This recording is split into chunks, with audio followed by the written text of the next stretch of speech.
ಅಂತಾರಾಷ್ಟ್ರೀಯ ಮಹಿಳಾ ದಿನಾಚರಣೆಯ ಶುಭಾಶಯಗಳು.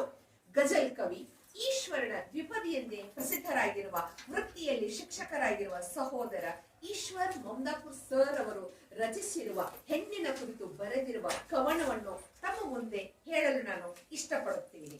ಕವನದ ಶೀರ್ಷಿಕೆ ಹೆಣ್ಣೆಂದರೆ. ಕವನದ ಶೀರ್ಷಿಕೆ ಹೆಣ್ಣೆಂದರೆ. ಹೆಣ್ಣೆಂದರೆ ದೇವತೆ ತೀರಲಾರದ ಭಕ್ತಿ.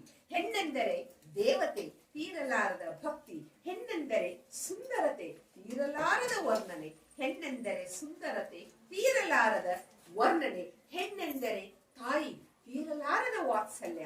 ಹೆಣ್ಣೆಂದರೆ ತಾಯಿ ತೀರಲಾರದ ವಾತ್ಸಲ್ಯ. ಹೆಣ್ಣೆಂದರೆ ಪ್ರೇಮ ತೀರಲಾರದ ಮೋಹ. ಹೆಣ್ಣೆಂದರೆ ಪ್ರೇಮ ತೀರಲಾರದ ಮೋಹ. ಹೆಣ್ಣೆಂದರೆ ನಿಸರ್ಗ ತೀರಲಾರದ ಗೌರವ. ಹೆಣ್ಣೆಂದರೆ ನಿಸರ್ಗ ತೀರಲಾರದ ಗೌರವ. ಹೆಣ್ಣೆಂದರೆ ಕಲ್ಪನೆ ತೀರಲಾಗದ ಕನಸು.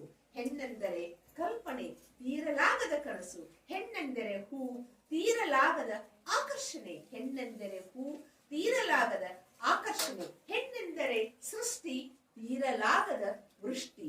ಹೆಣ್ಣೆಂದರೆ ಸೃಷ್ಟಿ ತೀರಲಾಗದ ವೃಷ್ಟಿ. ಹೆಣ್ಣೆಂದರೆ ಭೂಮಿ ತೀರಲಾಗದ ಸಹಿಷ್ಣುತೆ. ಹೆಣ್ಣೆಂದರೆ ಭೂಮಿ ತೀರಲಾಗದ ಸಹಿಷ್ಣುತೆ. ಧನ್ಯವಾದಗಳು.